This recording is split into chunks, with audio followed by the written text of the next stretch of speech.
It's all over TikTok and social media. Kate Hudson uses it. Jessica Alba uses it. It rejuvenates. It repairs muscles. It may even help with depression and anxiety. Why is red light therapy in the limelight? Welcome to Skin Tuition. I'm Heather Furnas. And I'm Josh Korman. As two plastic surgeons, we lay aside our scalpels and explore the non-surgical world to bring you what's new, what's safe, and what to look for when you're ready to hit refresh. So, Josh, is red light therapy worth the hype? You mean, is it in the limelight therapy? I don't know. Is it in the limelight therapy? Well, we all know a little bit about it, but the list of claims is no longer than the published research. We know that red light LED therapy helps with healing and inflammation, which we discussed in another episode. That is, we discussed the healing and inflammation in the other episode. The red light therapy is what we're discussing today. Yeah, last time we talked about red light therapy for acne and just the face. Blue light's great for acne. Today, we're not going to talk about blue light.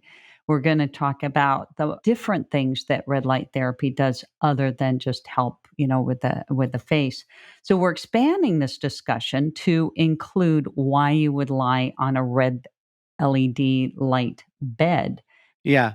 But first thing, I just want to remind everybody that if you think of Roy-G-Biv, the colors of the rainbow, that's the red in the R, and the Roy-G-Biv is it's part of the light spectrum, the spectrum of light that has different wavelengths, and we're talking about the red, which is the longest in the visible light spectrum. So let's go over the claims. So red light therapy helps improve sleep, heals skin injuries, reduces fine lines, and it may help treat depression and anxiety. It's supposed to speed recovery from exercise, and it can increase strength and endurance, fight autoimmune conditions, and combat hair loss. Yeah, those hats that have all that red light in there. It's like, I'm not sure. I'm not really sure what they do. But anyway, in other words, it sounds like something out of Hogwarts School of Magical Medicine, the red light. Well, some out of those wands, red light sometimes does emerge. The treatment is officially called photobiomodulation, or a PBM, another TLA, three-letter acronym, PBM. Photo is light, bio means a living organism, and modulation means adapting. So the light causes the body to change in some way. So, red light therapy or PBM or low level light therapy, it's all the same thing. The eureka moment of this therapy was in 1967 when a Hungarian researcher in Budapest made an accidental discovery when he was doing research on rats with a laser. And he noticed that the laser light improved the wound healing and also increased the growth of the fur. And later research found that it wasn't actually laser light that was needed. All you needed was low levels of red and near infrared light. Is that like the red of the red light districts? Is that maybe what that is? I don't know. So in the 1990s, NASA funded research that studied the impact of red light on plant growth. And the scientists doing the work noticed that scratches in their hands healed much more quickly. So yes, it does. The wounds do heal quickly. So the healing is related to rejuvenation, and red light therapy stimulates collagen and elastin production, which helps rejuvenate the skin. When we say rejuvenate, we mean improving skin laxity, fine lines, texture, and wrinkles. And that's because small children don't have skin laxity, don't have fine lines, don't have texture, and don't have wrinkles. So something happens as we get older, and that's why it's rejuvenating. So red light can improve acne by decreasing redness and minimizing oil production and skin bacteria. For acne, you should also use blue light therapy as well. Cold sores? Red light therapy can speed up healing and reduce pain. But red light therapy isn't as painful to go through as most of the other treatments that med spas offer. It doesn't heat up the skin, feel a little warm, but it's painless and it's a quick one and done treatment. But you need to do this repeatedly. It's not just one treatment. So the red light penetrates the skin to a millimeter or two of depth, which is deep enough to affect the energy producing part of our cells, which are called the mitochondria. Mitochondria. That sounds like mighty chondria, little mighty little machines bouncing electrons along a chain of molecules and gulping up oxygen to produce energy. And that's the whole thing. All of this, it's the mitochondria absorbing this red light and it produces energy. I don't know if mitochondria sounds like mitochondria, but they they are the machines of the cells. So the effect is that cells can function more efficiently and they can rejuvenate and repair themselves.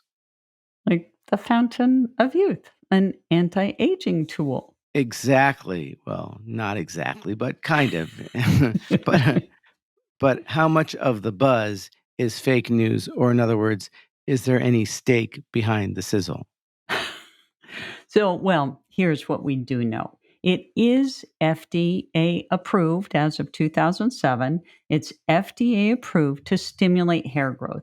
Blue and green light, as Josh, you were saying, those are shorter wavelengths. So, blue and green light does not penetrate as deeply and they're not effective. It's really the red light that goes deep enough and the wavelengths don't scatter. And so it's why the red is effective. And the mitochondria have a red light loving molecule which starts the path to nirvana, no, to making more energy. So here, when you hear a theme, energy. Energy is good for muscles. Get under the red light for 3 hours before exercise, and it's been proven to improve muscle function, muscle performance. It can also heal muscle injuries and reduce soreness after heavy exercise. Research is promising in treating brain injury and multiple sclerosis too. But our focus today is on cosmetic treatments. Right. So here's what you can expect. The light is really bright, even when you have little plastic eye covers on. You feel the warmth on your skin, but it doesn't get hot. I've had it and it's actually really relaxing. So, whatever you're treating acne, fine lines, age spots, thinning hair you'll need ongoing treatments generally 1 to 3 times a year, even daily for several weeks, even for several months. At home versions are less potent than the professional models, but they're all somewhat still beneficial. Having said that, you probably have to use the home version a lot longer in each session to get some kind of result compared to the professional models. Yeah, the professional version just is amped up. It's got, just a lot more power. And red light therapy, it's easy to use, but it is not typically a standalone therapy. So, for cosmetic concerns, we usually combine it with other products and treatments. So the risks are low. Unlike UV light, it doesn't cause skin cancer and it's not painful. Famous last words. Just important to use proper eye protection. Sessions should be limited to no more than half an hour to avoid blistering. So you can tell that it's for it to do something, it heats up the tissue. You just don't want to cause so much of an issue that it can cause an injury like blistering. And treatments generally last 10 to 30 minutes. So, costs depend on if you're getting an add on to a facial treatment, which runs maybe $25 or so, or if you're getting an individual treatment, that could run around $200. And full body treatments can run $300 and up. It depends on the number of sessions you sign up for and if you're going to a med spa in Arkansas or one in Manhattan. So prices can vary, but this gives you an idea. And red light therapy is often bundled into another treatment, so you don't really have a sticker price on the red light therapy. Okay, I just want to point out there is a place in Kansas called Manhattan, so there are probably med spas in Manhattan, Different Kansas. Manhattan. Good Mhm, mhm. point. Yeah. So a home facial device costs between $65 to $600. Like, what's the difference? Depending on things like the strength of the light. And a full body panel or bed could set you back from $2,000 to $12,000. It's a lot, but if you think of all those sessions, maybe it's worth it. So, to summarize, is it worth walking through the red light district at night with all those red lights? It might not be Mhm, as safe mhm. as just signing up to lie in a bed with red light. So, red light therapy is a promising treatment that ramps up the energy making mitochondria to heal wounds, grow hair, slow down the appearance of aging, and more. And we're looking forward to learning more because there is a lot more research being done on red light therapy. Yeah, I think there's a lot of research that, the sun and the lights there, it's we know so little, but, every day is a new day with the new sun and new red light. So join us every 2 weeks as we tackle topics from hair loss to hormones and pimples to wrinkles and red lights to blue lights, discovering new ways to feel better about ourselves. If you enjoyed this podcast, please rate us, review us, and share. Have an idea for a topic? We'd love to hear from you. Theme music by Diego Canales, production and engineering by The Axis.